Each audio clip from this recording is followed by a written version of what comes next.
নিয়ম অনুযায়ী আঞ্চলিক মহাসড়কগুলো ২৪ ফুট প্রশস্ত থাকার কথা, কিন্তু রাঙামাটি খাগড়াছড়ি ৬১ কিলোমিটার আঞ্চলিক মহাসড়কের প্রশস্ত মাত্র ১২ ফুট। দিন দিন এ পথে যানবাহন ও চলাচলকারী বাড়লেও সড়কটি হয়নি প্রশস্ত।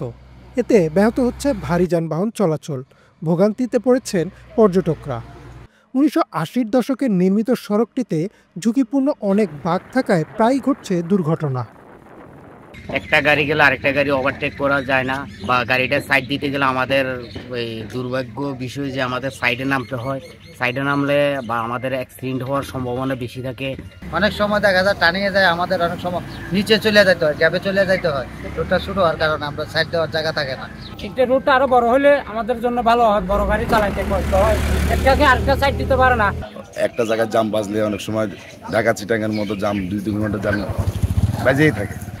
সড়ক বিভাগ বলছে, আঞ্চলিক মহাসড়কটি প্রশস্তকরণ ও বাঁক সরলীকরণ প্রকল্পে পরিবেশগত সমীক্ষা চলছে। সমীক্ষা শেষে প্রকল্পটি চূড়ান্ত করা হবে। তবে দুর্ঘটনা রোধে চলতি অর্থবছরেই ১৫টি অতি ঝুঁকিপূর্ণ বাঁক অপসারণের কাজও করা হচ্ছে। এই সড়কের প্রশস্তকরণের জন্য আমরা ইতিমধ্যে একটা প্রকল্প তৈরি করেছি। সেই প্রকল্পটা আবার পুনর্মূল্যায়নের জন্য, পুনর্গঠনের জন্য আমরা আবার কাজ করছি। কারণ এখন প্রকল্প গ্রহণের ক্ষেত্রে আমাদের এনভায়রনমেন্টাল ইমপ্যাক্ট অ্যাসেসমেন্ট এবং এনভায়রনমেন্টাল ম্যানেজমেন্ট প্ল্যান দরকার।